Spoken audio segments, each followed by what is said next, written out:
इभिक्सनखौ बन्द' खालाम बे हाया जोंनिनो बे हाया जोंनिनो बे हायाव थानो हो बे हायाव थानो हो दिनै जोङो बे गामियाव फैनानै जोङो ओरैबायदि अनुभब जादों सिगां समाव प्रमद बर' बिथांखौ जेब्ला बिथाङा आन्दलन खालामबाय थादोंमोन बा बिडिसिनि चिफ जाखांनायनि उनावहाय जोंनि माखासे रायजो राजाया प्रमद बर'खौ जोंनि बिडिसिनि रायजोनि भगबान हिसाबै मानिदोंमोन गोसो सिङावहाय नाथाय दिनै ओरैबायदि दुरभाग्यजनक खोथा बा गोसोआव दुखुनांथाव खोथा जाय प्रमद बर' बिथाङा दिनै गावनो बुङोमोन जे बिडिसियावहाय 100 फुट गोथौ जावनानै नायब्लाबो जोंनि बर' आबै आयंनि हारा मोनगोन होननानै बुंदोंमोन नाथाय दिनै बिथाङानो गाव दिनै बिडिसिनि चिफ जानायनि उनावहाय दिनै जोंनि बर' बिमानि न'खरखौहाय सिलिंखार खालामगासिनो दङ।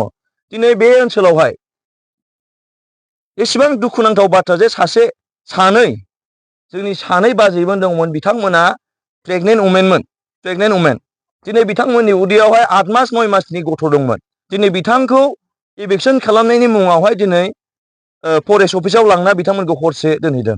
नोंथांमोना सानदो दिनै जुदि उन्दै लाइमोना जुदि जोंनि बर'नि फिउचार बा दिनै जोंनि फिउचारा बबे लामाजों थांगासिनो दङ गाबोन जानो गोनां फिउचारा उजिनायनि सिगां बा दिनै बे जोंनि बिडिसिखौ नुनायनि सिगांनो जुदि फरेस्ट अफिसनि न'आवसो जुदि थाहैनांगौनि दरखार फैबायब्ला अब्ला सानदो जोंनि बर'नि इयुना माबायदि जानो थांगासिनो दङ। दिनै जोंनि आदै मादैया बुजिनो बाखि गैला। प्रमद बर'आ सिगां समाव बुङोमोन जोंनि बर' बिमाफ्रा एमाव देना जानो माइरं फानना दाउ फानना अमा फिना बा जौ फानना जानो समायला साफ्रोमबो न'खर न'खर साख्रि मोनजोबसिगोन होनना दिनै प्रमद बर'आ जोंनि बर' बिमाफोरनि बा जोंनि बर' बिफाफोरनि गोसोआव मोनसे आसा होदोंमोन। दिनै बिथाङा जोंखौ थगायबाय। दिनै एक्स एनडिएफबि आदामोननो दासिमबो साख्रि होआखै। एक्स एनडिएफबि आदामोनखौ दासिमबो जेलनिफ्राय बख'वाखै। बेसेबां दुखु जोंनि बर' बिमानि मेगनाव मोदैजों गगासिनो दङ बोहैगासिनो दङ। बे बर' बिमानि मेगननि मोदैखौ प्रमद बर' बिथाङा माबोरै नायबाय थानो हाखो आरो बारे बारे खनले माबोरै जोंनि बर' बिमानि मेगनाव माबोरै मोदै लाबोबाय थानो हाखो। ओंखायनो आं खावलायदों जोंहा सम फैबाय जोंनि रायजो राजानि थाखाय साननांगौनि सम फैबाय। गोदो माबायदि परिस्थितिमोन बिनिफ्राय बांसिन गाज्रि अबस्था जोंनि स्पेसियेलि जोंनि बर'फोरना जागासिनो दङ आरो जानो थांगासिनो दङ। ओंखायनो आं खावलायदों जोंनि बर' रायजो राजाफ्रा जयैनो खौसेयै जानानै जाहाथे जोंनि बिडिसियाव इभिक्सन दाजाथों सोरबा जोंनि बर' लाइमोना एनकाउन्टार दा खालामजाथों सोरबा जोंनि दिनैहाय आबै आबौआ जे समाव थैसै बैसोआनो गैला थेवबाबो दिनै बिथांमोना इभिक्सननि शिकार जानांदों। दा बेनिफ्राय दुखुसिन बाथ्रा मा दंबावो। आं खावलायनो सानदों जोंनि प्रमद बर' सार नोंथांखौहाय नोंथाङा इभिक्सनखौ बन्द' खालामनांगौ। जुदि जोङो बर' जानानै जुदि बे बिडिसियाव जुदि जोंहा थानो मोनथायानो गैयाब्ला अब्ला जोंहा एसेबां गिदिर आन्दलन खालामबोनायनि थै सहि होबोनायनि जोंहा मा ओंथि थाबावनांगौ जाखो। आं खावलायबाय आरो रायजो राजायाबो खावलायदों प्रमद बर' सारा इभिक्सनखौ बन्द' खालामनांगौ।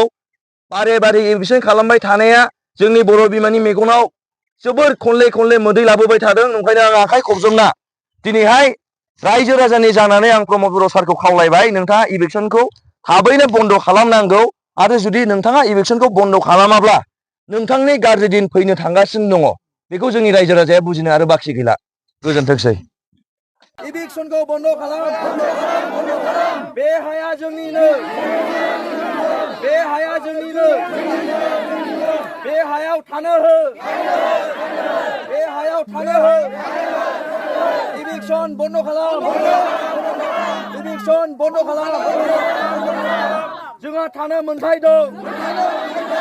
बे बिडिसिया जोंनिनो बे बिडिसियाव थानो हो इभिक्सन बन्द' खालाम इभिक्सन बन्द' खालाम जोंनि मेगनाव मोदै दालाबो बर' बिमाखौ दागाबो बर' बिमाखौ थांना थानो हो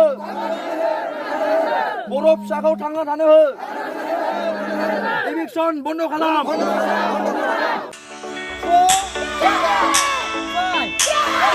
नोंथांमोनहा गावबा गावनि गथ'खौ काराटेनि सासे राफोद गेलेगिरि खालामनो गोसो दं नामा?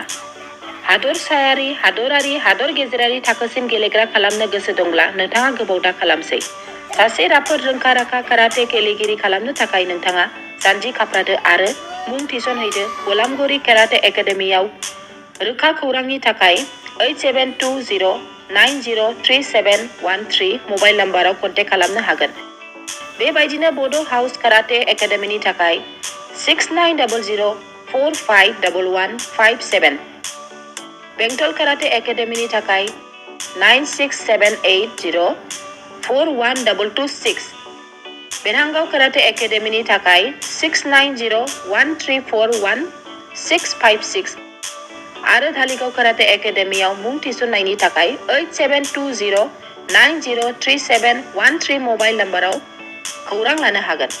मख'जाथावदि बे सोलोंसालिनिफ्राय सिगांनिफ्रायनो हादरसायारि, हादरारि, हादर गेजेरारि थाखोनि बादायलायनायाव गोबां फरायसाफोरा बान्था मोननो हाबोदों। बे मुंख'नाय फोरोंसालियाव रोंग'थि गोनां फोरोंगिरिया फोरोंथाय होनानै नोंथांनि गथ'खौ सासे राफोद काराटे गेलेगिरि सोरजिनायाव मदद आरो जाफुंसार खालामगोन। अब्ला मानोथो गोबाव खालामनो? थाबैनो नोंथांमोनहाबो नोंथांनि गथ'खौ मुं थिसनहैदो।